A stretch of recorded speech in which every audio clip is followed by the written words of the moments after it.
This episode may contain content that could be distressing or objectionable to certain listeners. Please refer to the episode show notes for details. Discretion is advised.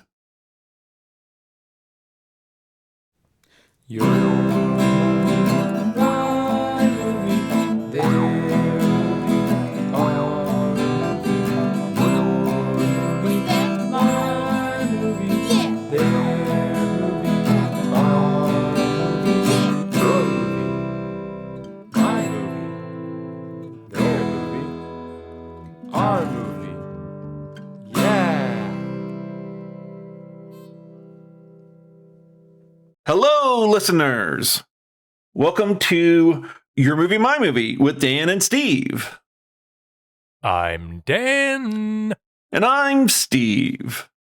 This is a podcast where one of us picks a movie to watch and we discuss it together. In this episode, we're talking about one of my picks, the 1962 movie Panic in Year Zero, starring Ray Milland, Gene Hagen, and Frankie Avalon. Was written by Jay Sims and John Morton, and was directed by Ray Milland. We will be talking about spoilers, so if you want to watch the movie first, now's the time to do so. But before we talk about the movie, Dan, who would you recommend this movie to? Aw, thanks for asking, Steven. I would recommend this movie to any demoralized fathers out there who just need an escapist power fantasy. Wow, that recommendation is very close to my own. Oh, okay. Well, Steve, since you mentioned your own, who would you recommend this movie for? I would recommend this movie for those who are intrigued by a movie that can be best summed up as Falling Down meets Fallout. Yeah. I think we both right on the money. Yes.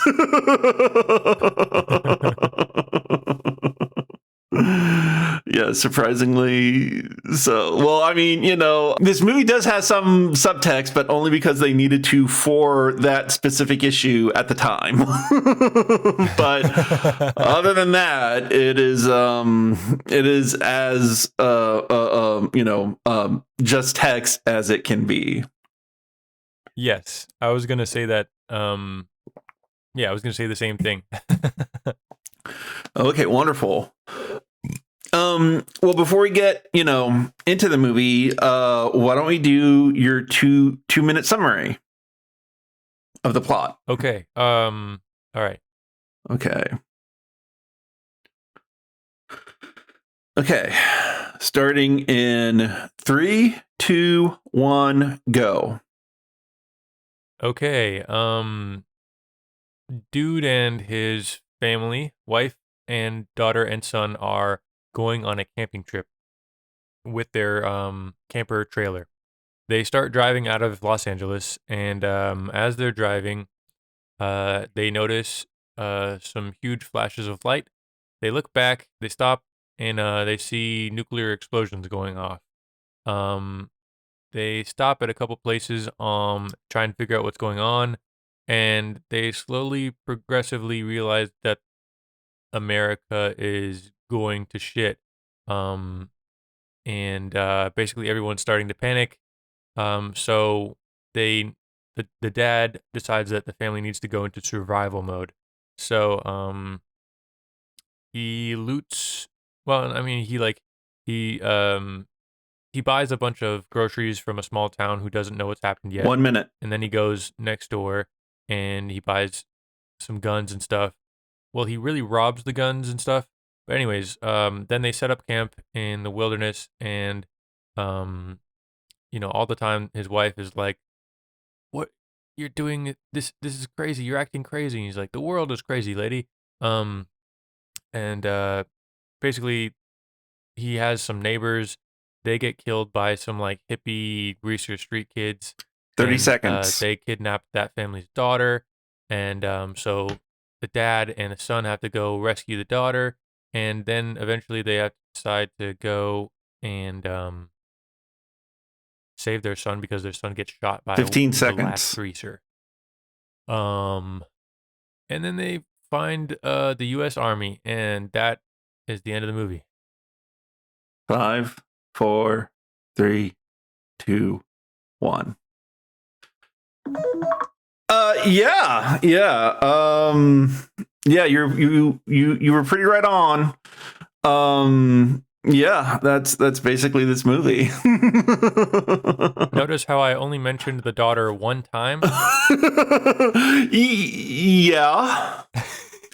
Yeah. Well, she played no part in the plot whatsoever. Well, she doesn't know how to handle a gun, Daniel. That's why, the father is very admiring of the young woman or teenage girl they found, because after being assaulted, she knows how to handle a shotgun.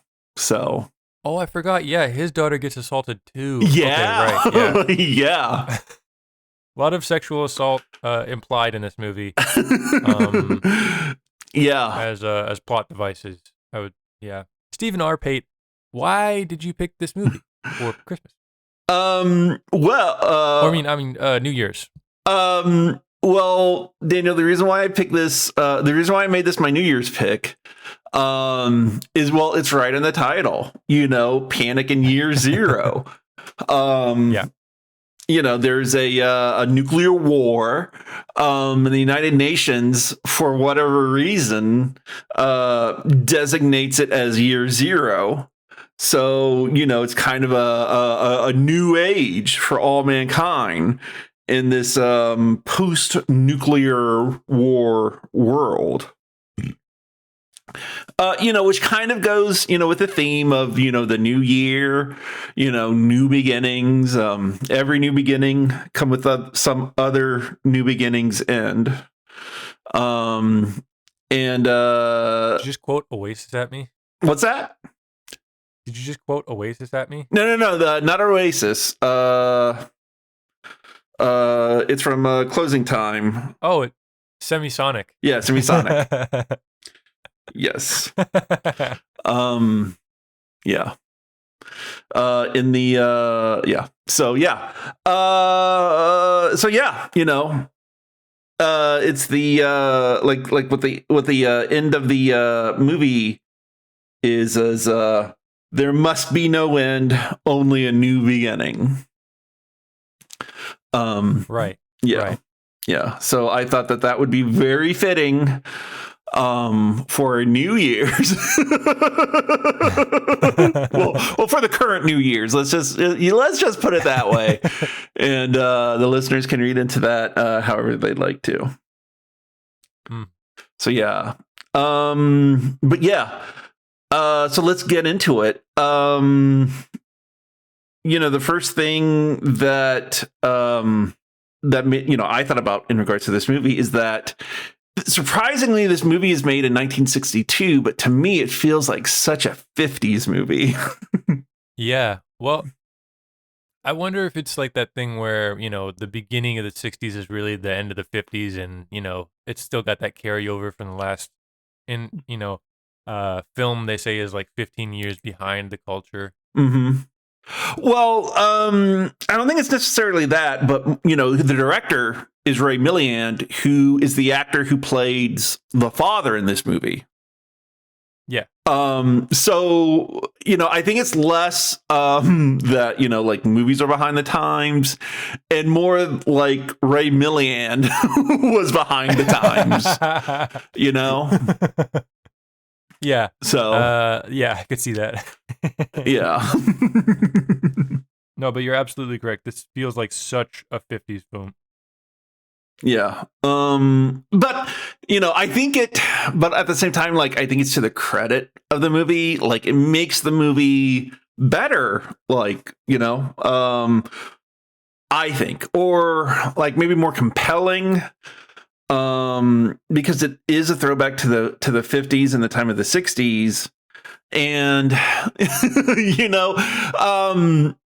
Ray Milland, it's obvious that like he wants to talk about the issues within this movie in like a very serious way. As best as he can. But also while under the strict censorship of the time and trying to do so in something of a tasteful manner. What do you think?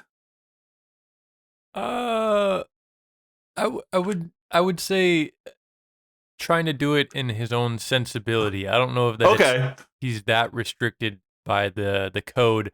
I think there were people in the same time period who were, being pretty wild with the code. I think he was. I think he himself might be a little bit of a buttoned-up person. Yeah, if he had a lot of creative control over this movie. Because it's so patriarchal. Oh, it's so patriarchal. Yes, father knows best in the post-apocalypse. Oh my god, yes. And women, just shut up. I'm trying to work. Yes, yeah. But I mean, to his credit. He kind of he shows a bit of self-awareness near the end of the movie. After he kills the two goons, the two greaser goons who assaulted his daughter. And then he finds that so the goons were staying in the farmhouse and they killed the Marilyn is her name. They killed Marilyn's parents. And then the father and the son, because that's how I know them. I don't know their names. I'm not going to keep track of their names. I'm just going to call them who they are in their family because their names don't matter. But their position in the family does. So, yes. The father and son, they search the farmhouse and then they find Marilyn, who is this maybe a young woman. maybe not. I have no idea. She's maybe younger. She's some sort of young woman, teenage daughter type thing. Yeah. That is similar in age to the son character. Yeah. They find her. And then, it's the son who offers to take her with them. And then let's see.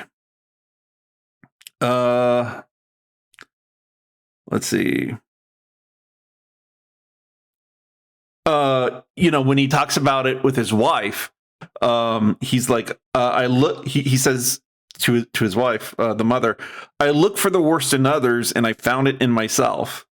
Because he wasn't out to save Marilyn. Like he would have just, left her there to fend for herself like he did with everybody else he meets. But it was the son who decided to offer companionship, not companionship, but mercy, compassion. Although that might have also been, a tad bit of his horniness as well. It reminded me of Zombieland wait, you haven't seen Zombieland, have you? No, I have not. God damn it, shit. You know what? That's going to be my next pick. Okay. We're finally doing it. We're finally watching Zombieland. That'll be your New Year's pick? Yeah, that'll be my New Year's pick. Okay. But anyways, in Zombieland, Jesse Eisenberg comes across a woman who is not a zombie, and he's like, look, a perfectly marriageable woman. Well, in Game of Thrones, it's kind of a plot point. Because have you seen Game of Thrones? No, I haven't. Okay. There's Tyrion the Imp, played by Richard. God, microplastics. Did you say microplastic? Yes, that's what I blame my aging memory on. Oh, okay. So there's Tyrion, played by Peter Dinklage. And he's a little person. And what happened was he was once married to a woman, and what it was is she was being assaulted by some guards, but Tyrion stopped it, and then he later they had sex, and so he married her. But then that relationship later went sour. And so he told this story to the prostitute, and the prostitute is like, hey, I hate to tell you this, but that woman was paid to do that. No woman who's assaulted is then going to want to lay anybody. Yeah. But it's so funny because like the way that is like illustrated in the movie is the son, played by Frankie Avalon. He invites Marilyn to go look at his rabbit traps. They go look, but he like has to like, he's like, come on, no, come on, so she finally goes with him. They look at the rabbit traps, and then he puts his hand on her hand, and she's like, while looking at her, and is like, and Marilyn's like, okay, I'm gonna go now. Yeah. And he's like, oh, I'm sorry. So, which is, and he probably says "come on" about 4 times. Yeah. Which is like, it's not like he's. Well, I mean, I guess there is some like some politics there as far as you just moved in with this family, you want to keep everybody happy. Mm-hmm. There's a power imbalance there, but also I don't think he's being super creepy, but he's just being stupid. Yeah. Just very stupid, and didn't read the room, bro. Yes, exactly. That's the best way to put it. That's the best way to put it. Probably thinking with teenage brain. Mm-hmm. Although, not to excuse anybody. Yeah. Because they're a teenager. You know what I'm saying? Yeah. But he's such a weird character, the son. Yeah. He reminds me of, he's just a little fascist. he's just he's just gung ho about using his guns and doing whatever his dad says. Yeah. And he's out camping and he's having a good time. He doesn't give a shit about the nukes. Well, yeah. Or his dead grandma. Oh, man, there's so much to unpack here. Because you're right. There's the part of the movie where they're out and they're gonna go on a camping trip. And then they see the nuclear flashes, and they're like, maybe we should go back home. And so they're driving back to the town, and they've been driving for hours. The fucking nuke. Yeah. And all the other cars are driving the other way. Something I've experienced when one of the hurricanes were coming by. I was up in Georgia, and so I drove back down to South Florida to be with my parents while everybody else was, trying to evacuate the state. Oh dear. Yeah, and my dad was like, "Hey, I didn't get I didn't do any food shopping for supplies. Could you get a loaf of bread?" And I'm like, "Dad, a hurricane is coming by tomorrow. There's not going to be any bread on the store shelves." And he's like, "Well, could you at least try?" So I stopped at this little I stopped at a gas station, and the only thing I could get were flour tortillas. So hell yeah, that was mission accomplished. Yeah, which reflects another aspect in this movie, while they're them buying up groceries for supplies. But anyway, so they're back on their way home. And then they see everybody else fleeing, and the father's like, I don't think we'll be able to get back to the city.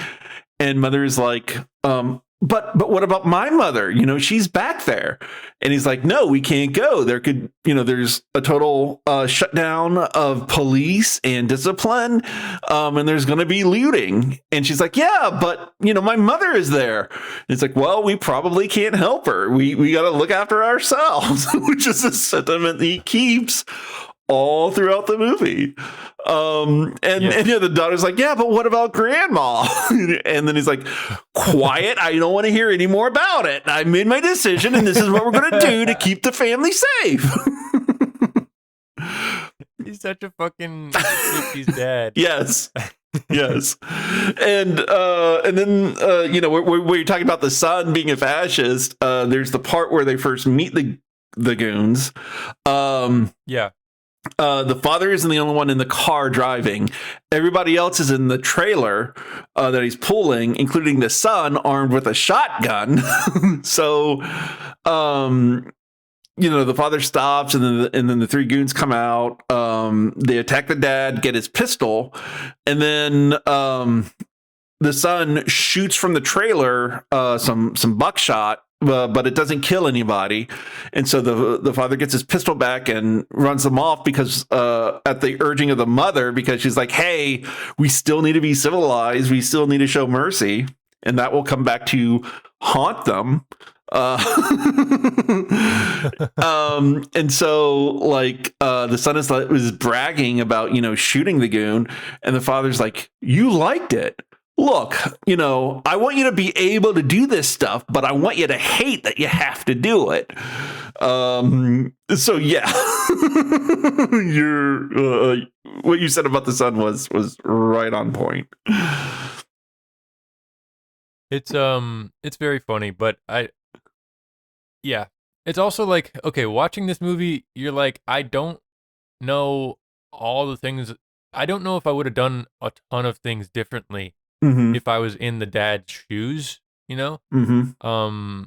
As far as like the actual actions he takes, but the way he handles everything is so patronistic. Again, that that's sort of like, I've decided, and you guys can shut the fuck up about it. And if you have something to say, just don't say it.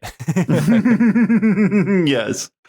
Yes, very much so. Because I know, and I'm the smartest one here, and I know what's going on, and I make all the decisions, and all of you all can suck my toes about it. Well, it's not that he's the smartest one, although he is. It's just that he's a man, and men are all rational and logical, whereas women are emotional, and you can't make emotional decisions in times of crises. You have to be cold and rational, and that sometimes means cruel, Daniel. And men are just biologically designed to be that way. I see. So it's not that he's smarter, it's that he's biologically more inclined to lead in such situations. Of course. Podcast over. So men are better. Well, I was gonna say, yeah, but if that was the case, and men should lead in times of crises, then why can't women also lead? Well, why does that mean that women? If that is the case, shouldn't women lead in times of non-crises? Or is it that men keep us in times of crisis so that they can justify being in charge all the time? It's almost as if, people who feel that they have what it takes to lead in times of crisis, some manufactures crises in order to justify staying in positions of power. That can happen. Could it, Daniel? No, I don't think that doesn't sound like a thing. No, not at all. No. I didn't. I mean, I read 1984, but I didn't read that part, so it's not a thing. Oh, okay. Well, we're also living in the times that we are living in, so of course it doesn't happen. Yeah. No, everything's fine. Yeah. Yeah, perfectly normal. Situation normal. Yeah. Big sigh. Indeed. um, Yes. but yeah, like, do you agree with what I was saying earlier about like you don't think he necessarily made the wrong decisions in most instances, but he just handled it completely wrong?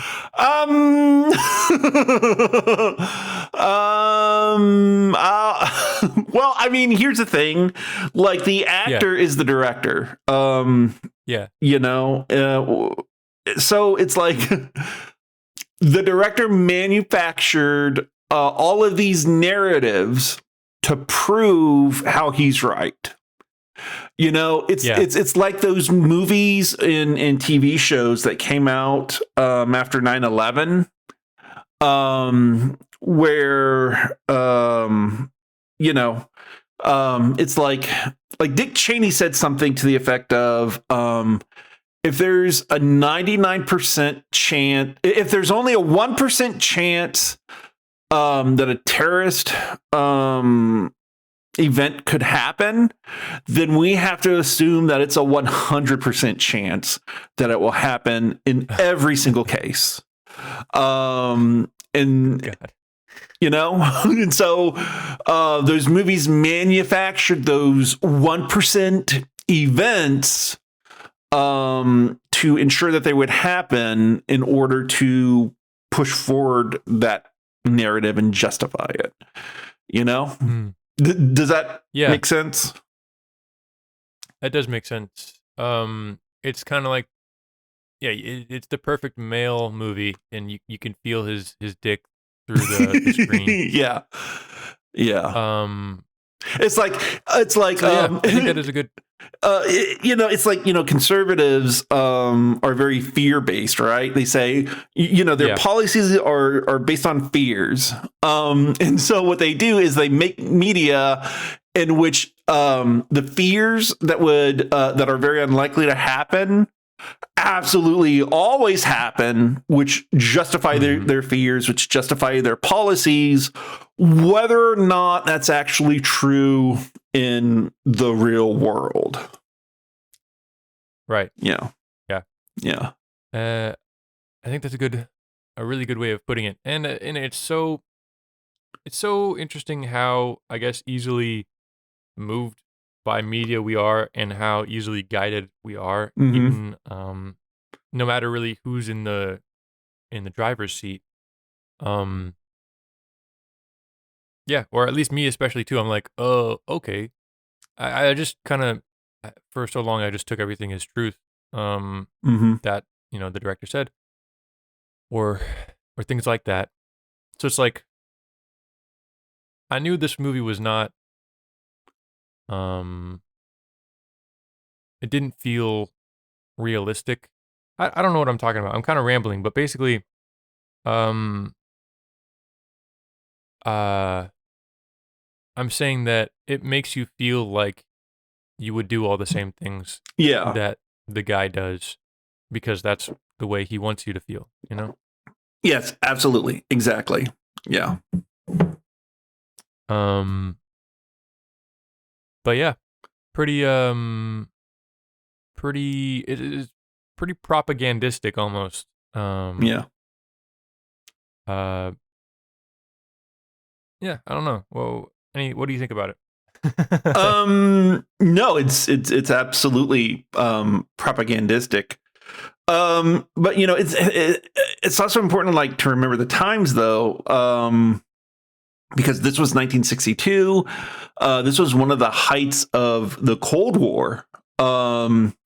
You know, where nuclear war could happen at any minute. And I remember growing up in the 80s,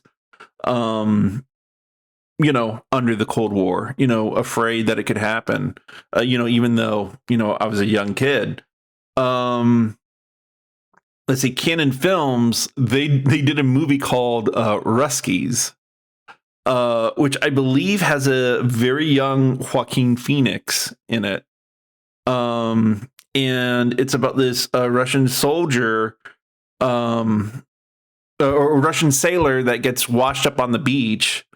And these group of kids find him, and at first they like keep him hostage because he's an evil Soviet Rusky. But then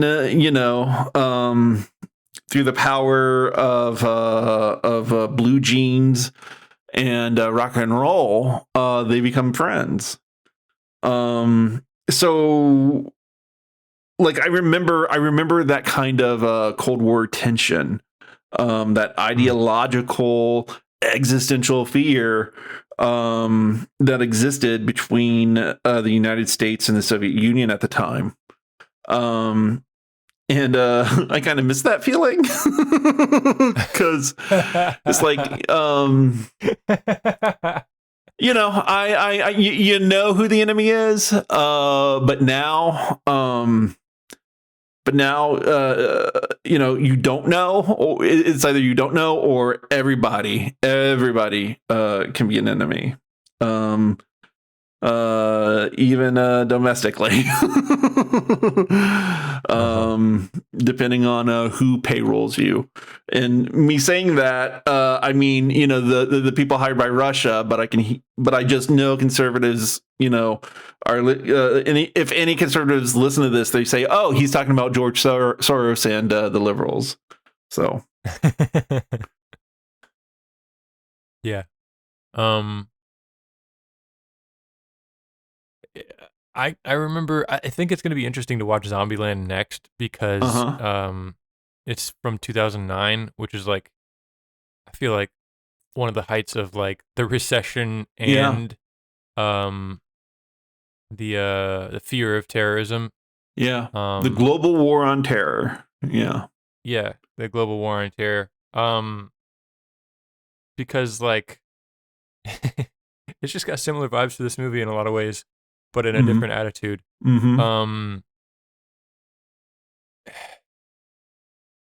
Yeah, just nostalgia for simpler times when I believed everybody who was in authority. Yeah. Not that I was correct in believing them at all, but having a dumb kid brain and believing that adults knew what they were doing.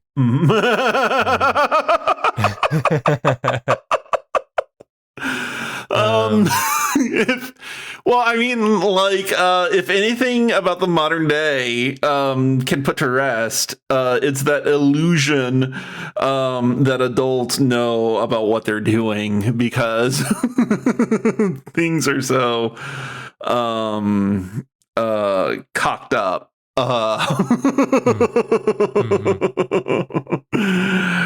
Just because you're an adult doesn't mean you know anything, and it also doesn't mean that other people know anything either. Yeah.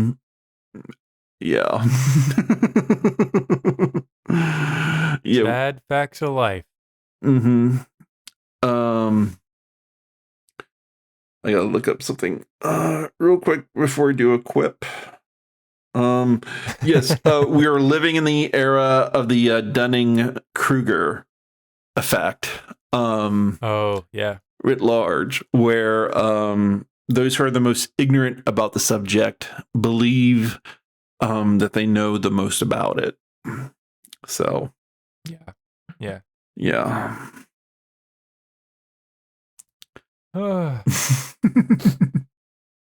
Well, I'm gonna go back to talking about the movie. Yes. When I first turned on the movie, well, first I had to watch this through a streaming app on my Roku device, not a sponsor. And it was called Momentu, and I got only North Carolina state ads and gambling apps. Okay. Mobile gambling apps ads, which I thought was fun. But anyways, what was I talking about? God damn. Oh yeah. The film scan of this movie was beautiful. Like, it was such a crisp image. Mm-hmm. Whoever did the scanning did a great job, and it's just beautiful to look at. And you know the cinematography isn't all that bad either. It's that sort of old fashioned Hollywood style of filmmaking.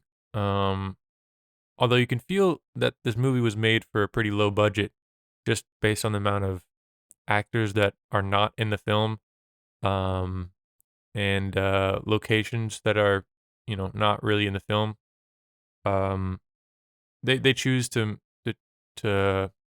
shoot a smaller story amongst a huge global story, which is a way to make your movie cheaper.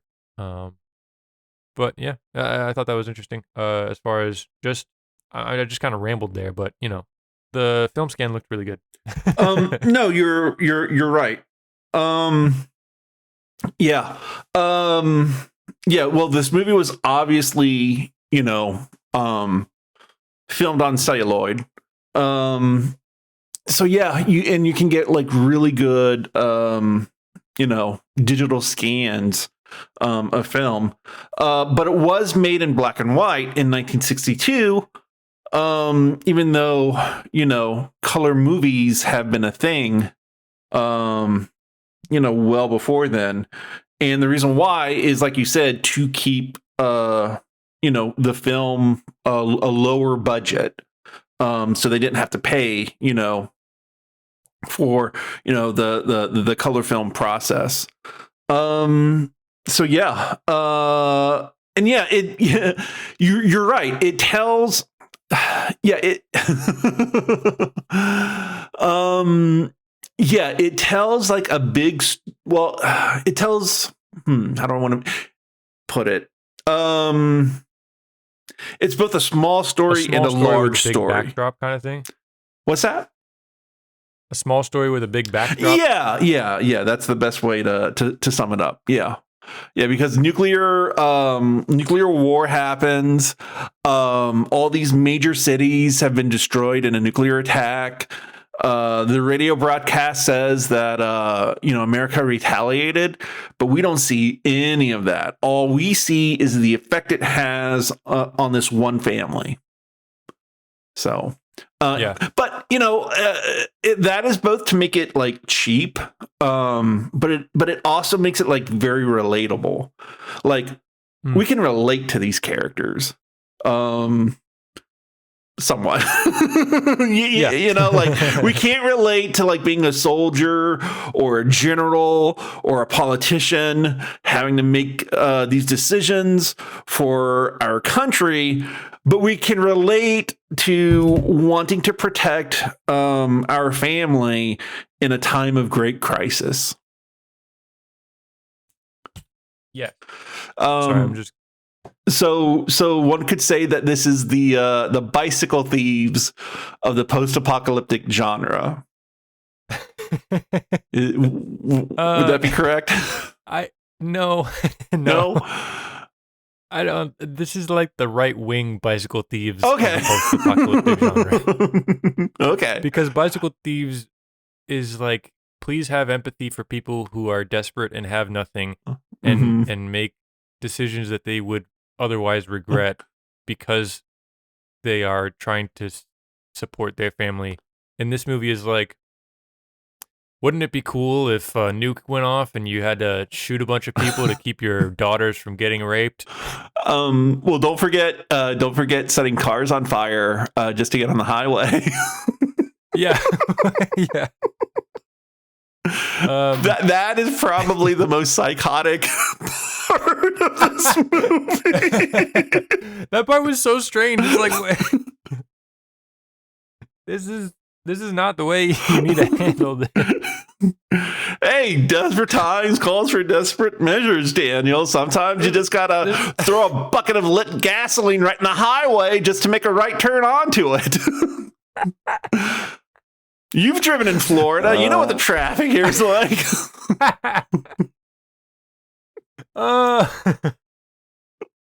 It's also like, it was showing these like the stock footage of like terrible traffic, and it's like 1960s, and it's like I've I've been in this type of traffic worse on like a regular Tuesday afternoon in Florida on 95.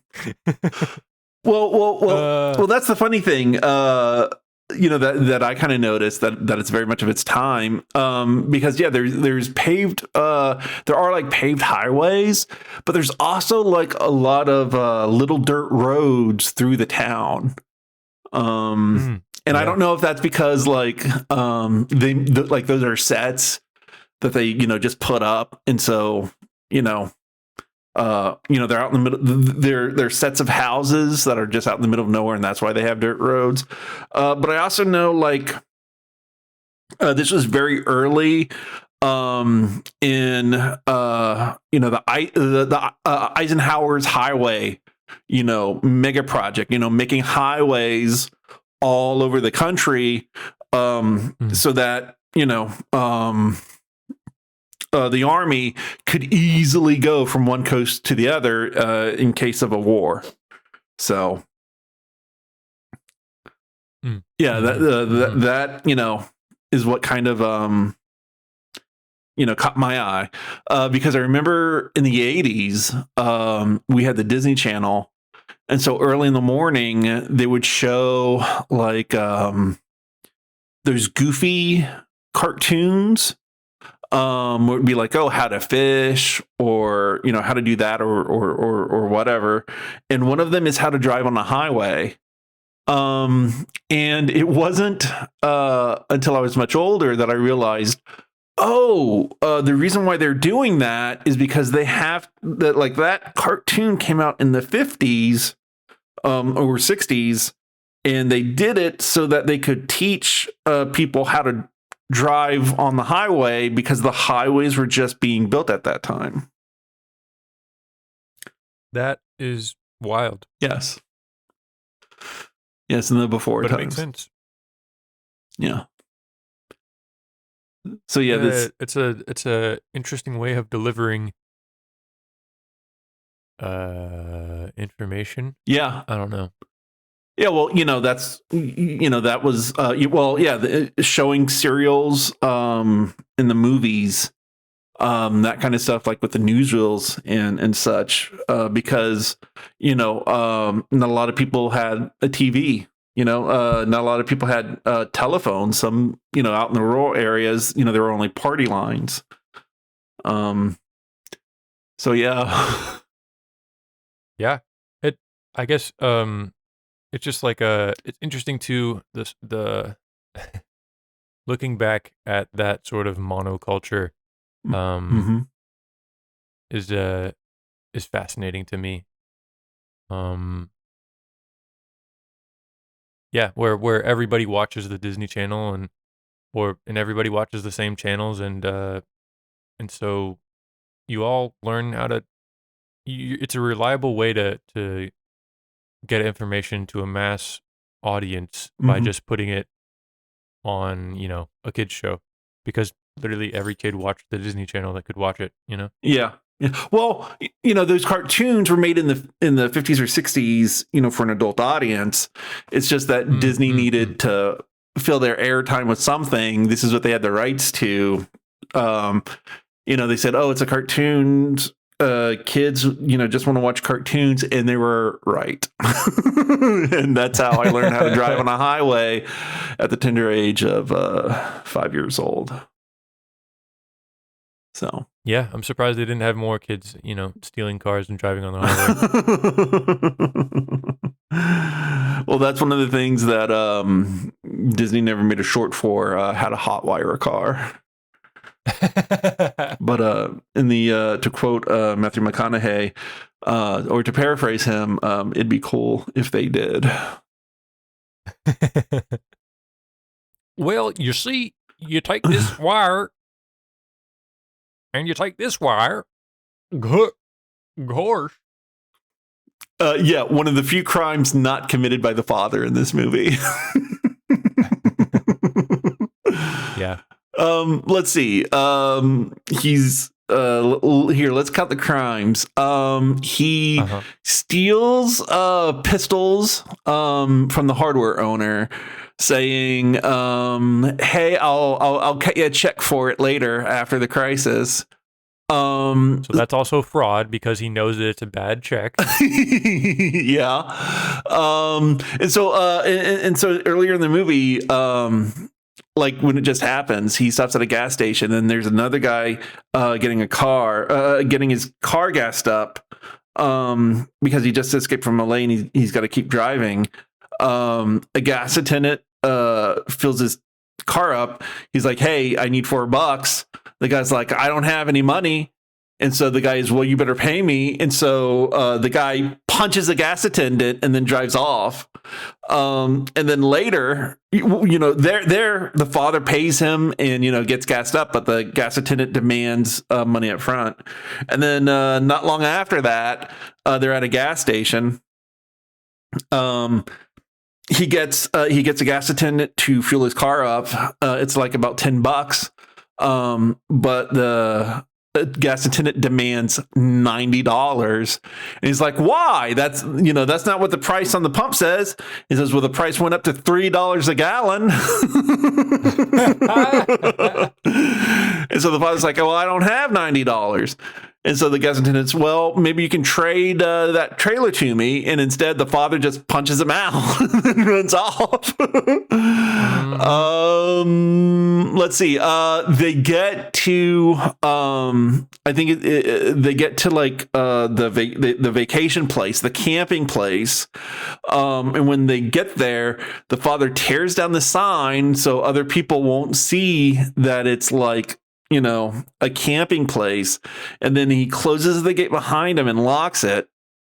They pass over a bridge running over a small creek, and then they tear it fucking down.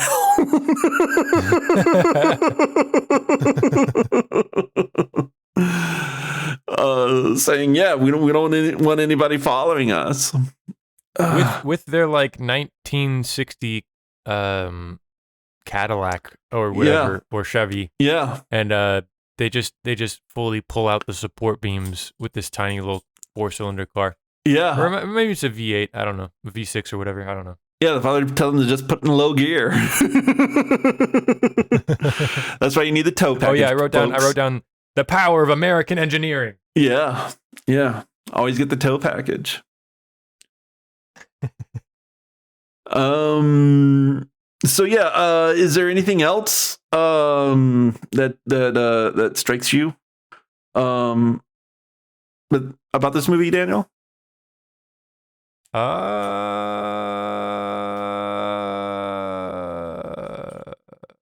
Just that sort of the paranoia is a great word for it, but the sort of massive paranoia that the movie exudes. The cave paintings are interesting, right? Because the kid found a cave last year when they went camping, and so the kid's like, "Hey, I know a cave we can live in," and the dad's like, "Yeah, let's live in a cave. Let me see this cave you're talking about." And so then there's cave paintings there, and so then the kid starts, drawing his own little cave paintings, and he was like, "Gee, I wonder what people a million years from now are gonna think of this cave painting that I made, and if they'll be able to make any sense of it." And I think that was the most subtext that was in the entire movie, probably. Not regarding sex, you are correct.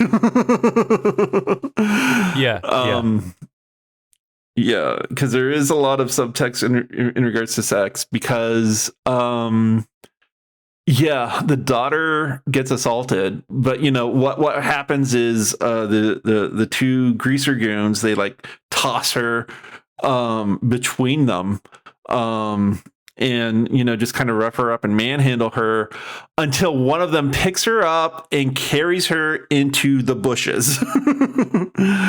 At which point she screams, and the mother, who is doing laundry nearby, that's when she picks up a rifle and runs to the daughter. But then the goons run off by that point.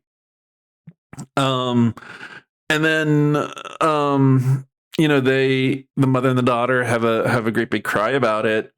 And then they're back in the cave where they're staying.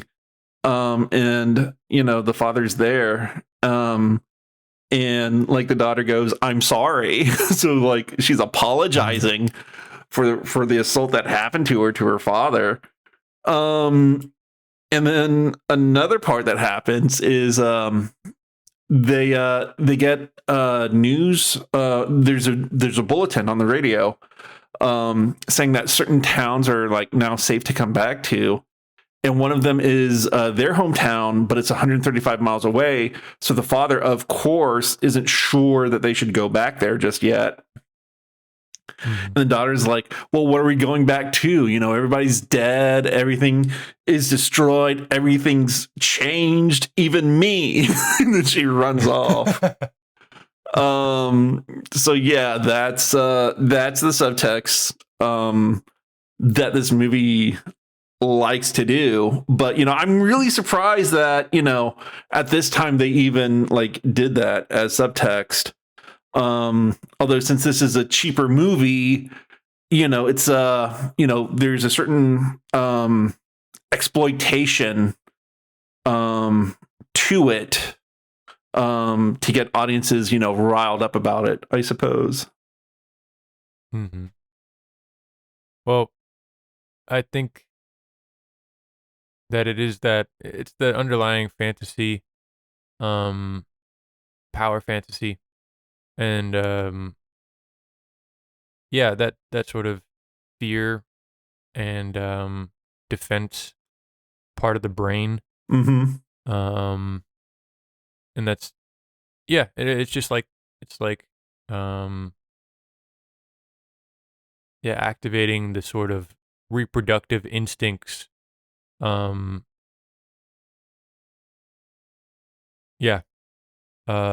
thumbnail used for this movie was the image of the ruffled up Marilyn like clutching the sheets as the dad and the son like go into the room to see what's up in there, which I just think is wild. It's just very telling of like what sells is fear and sex and mixed together.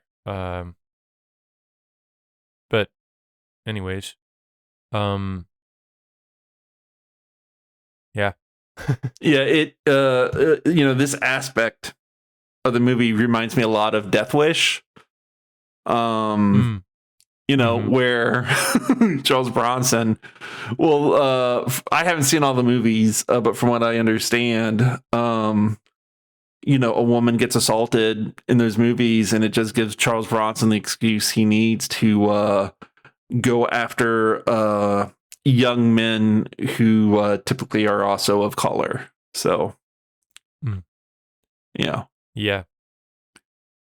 But from what I understand, those movies are even worse than this one is about such things. Yeah, I think the first one is probably the least worst, but then the rest of them are pretty bad. Yeah. And the first one isn't great either. But one thing I was going to say was that this movie is so Old Testament feeling. Like even the story in the Old Testament where a daughter gets raped by a neighboring tribe, and then they proceed to slaughter that entire tribe.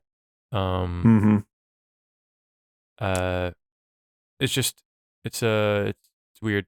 It's like they assume that that's how everything would be if we reverted to our caveman personalities, which I don't think is really how things would have always worked out. I mean, I think that's how things might have worked in the beginning of a panic or something like that, but society without our current systems would not necessarily devolve into, raping and pillaging and, completely lawlessness and things like that. I don't know. Mhm. No, I get it. I get what you're saying. Yeah. Just rehashing the points of this being propaganda. Think. Yeah. Yeah, it's that kind of thing with like well, it's the eternal question that comes up in post-apocalyptic media. Which is what will win out? Man's instincts for cruelty and power, or man's need to compromise to make a civilization in which we can all thrive and survive. And yeah, this movie is very hard on the more cynical part of that equation. Yeah. Yeah. It's a great way of putting it, Steve. Thank you. Thank you. Is there anything else about this movie you'd like to talk about? Let me read through my notes real quick. Okay. Let's see.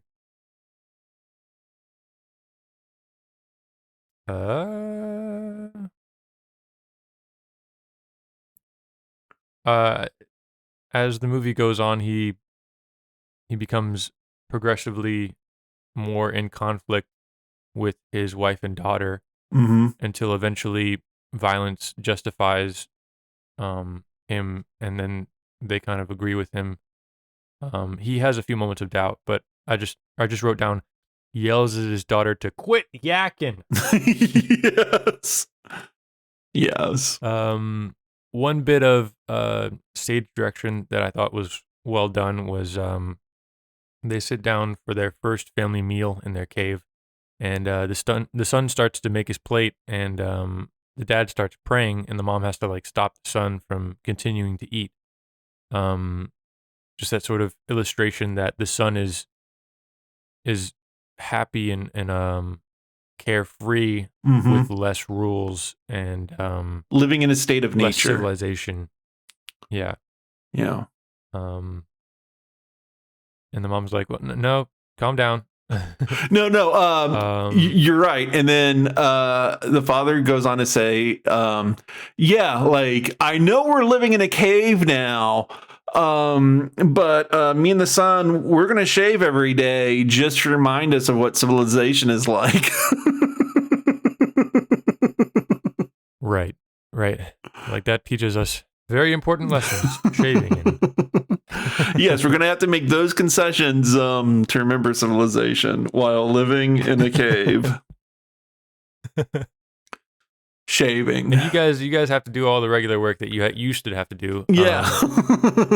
But I don't have to go to my job anymore. Yeah. I don't know. Yeah. Let's see. Oh yeah, I wrote down that nobody in this movie can have a normal conversation. Somebody might find this cave and take everything away from us. Don't you understand? Yeah. They wrote they wrote movies very lean back then, where everything had to deal with the plot. Yeah. Yeah. Well, I mean, also this is a lower budget movie, so they couldn't afford the film for that. Well, yeah, but it's just like the way of wording everything is very funny. Yeah. I do like that. So basically, the kid is having to carry, the son is having to carry 2 buckets of water, and he's got it like tied to a log. But you can tell that there's actually something in the buckets because the log is bending with each step, and I appreciated that. Yeah. I hate it when movies give actors a clearly empty cup, or they have to carry like a clearly very light coffin or something like that, and it just doesn't look realistic, and it just bothers the shit out of me. I appreciated that. Yeah, the buckets were probably full of dirt, just to weigh it down.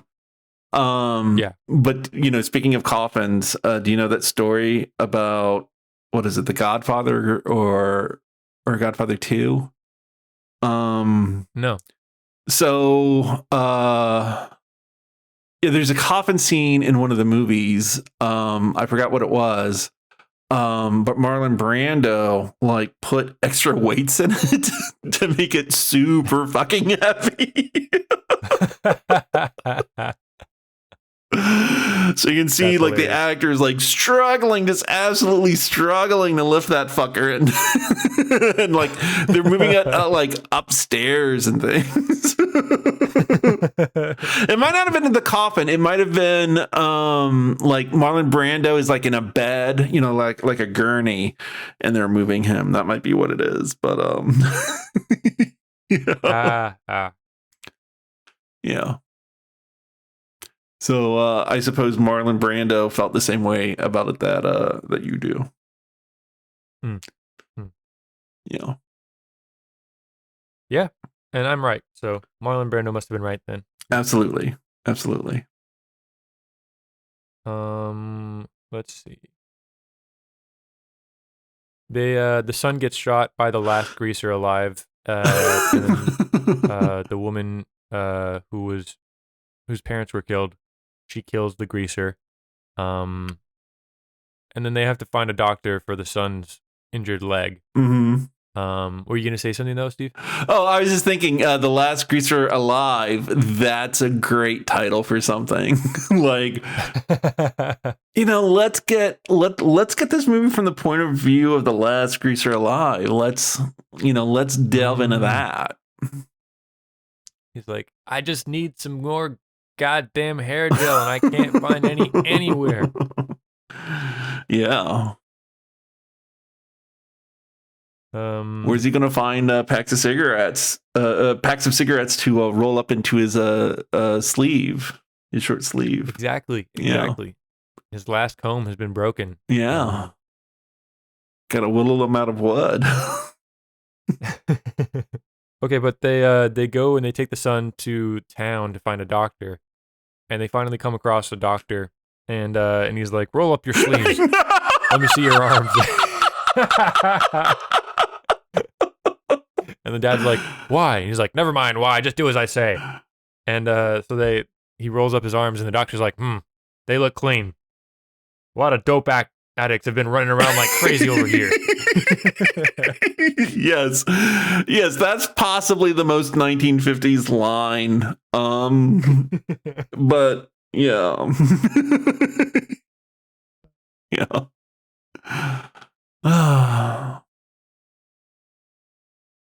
I did think there was an interesting line. Our country is still full of thieving, murdering patriots. Yeah. And I'm like, some things never change. Some things never change.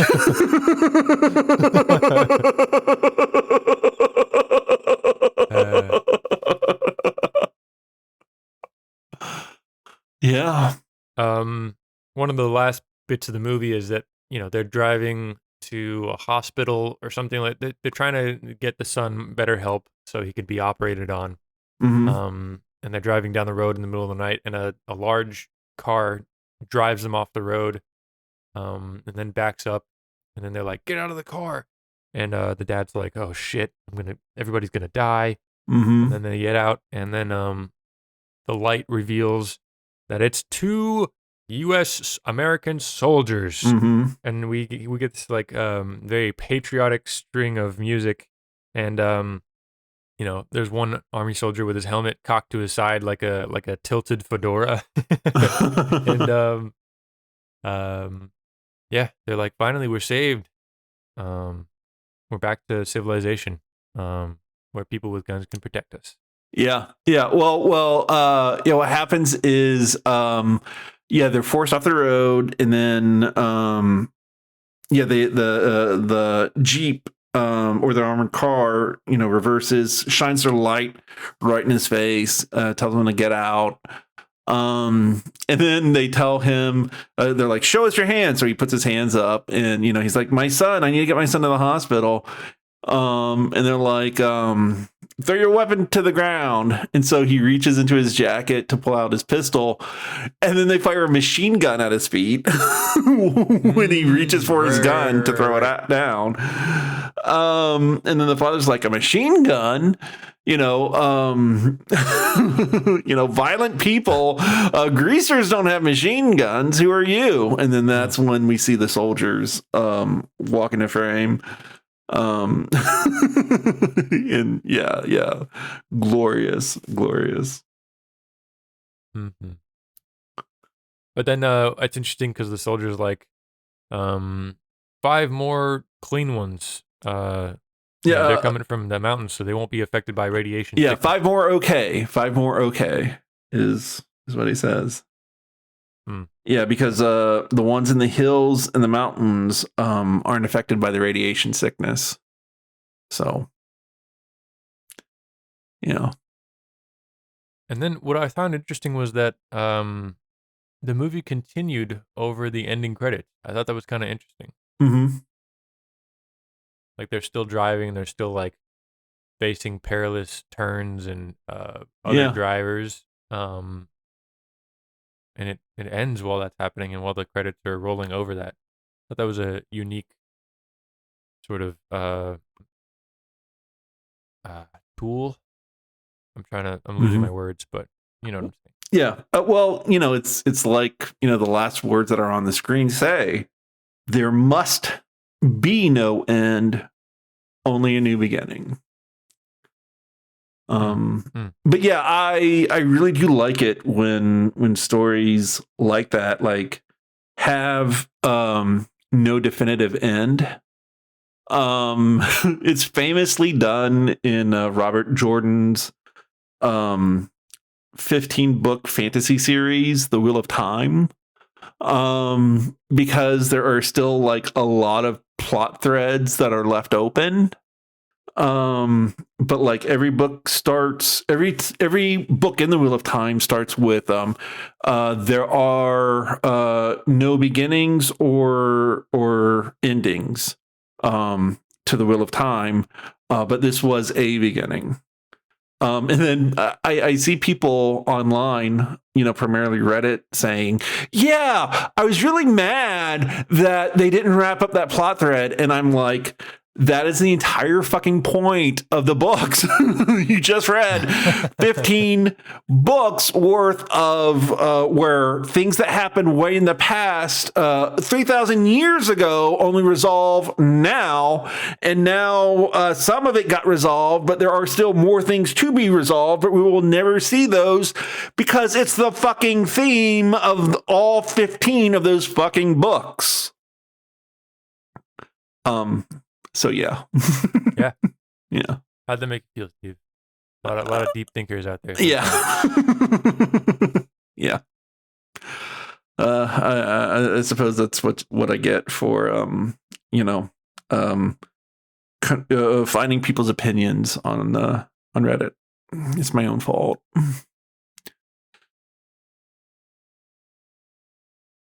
Reddit has changed everything, even me. I hardly recognize you anymore, Stephen. Mm-hmm.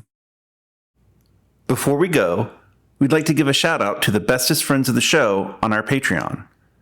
Thank you, Brian, for your support of the show. If you'd like to be one of our bestest friends of the show, then check out our Patreon page at www.patreon.com/yourmoviemymoviepodcast. And thanks for listening. Well, I think I'm good. Okay. Yeah, I'm good too. Would you watch this movie again? Probably not. Okay. Maybe, but probably not. Okay. Like a 70-30 chance. Okay. 70 of not watching it? Yes. Okay. How about you? Oh, I kind of love this movie. In all honesty, one reason why is because it is number one. It's in some ways it's like a Cold War thriller. In some ways, it's a very early post-apocalyptic movie. Although it's not post-apocalyptic; it's just apocalyptic movie. But it still has those same kind of tropes, and it's an early one before we got into things like like Threads or a dog and his boy, or is it a boy and his dog? I can't remember which one. Those other like fully post-apocalyptic movies that really came out like when Mad Max came out. So I enjoy it for that. I enjoy it for the Cold War stuff because I do kind of miss that kind of mentality. It has very fun schlock. It's schlock. It's fun, like low budget schlock. It's kitschy and mildly campy. In that right wing paranoid kind of way. So yeah, I'll probably watch this again. Yeah. Hell yeah. It reminded me of like a Twilight Zone, but less progressive, maybe. A right wing Twilight Zone episode. Yeah. Okay. Yeah. But I did enjoy the aesthetics, and I didn't hate it at all. Okay. It was a fun watch. But I don't know. I don't really rewatch movies that often. So, yeah. Okay. All right. Well, then I guess we are done with this movie. Bye. Cool bean. Bye.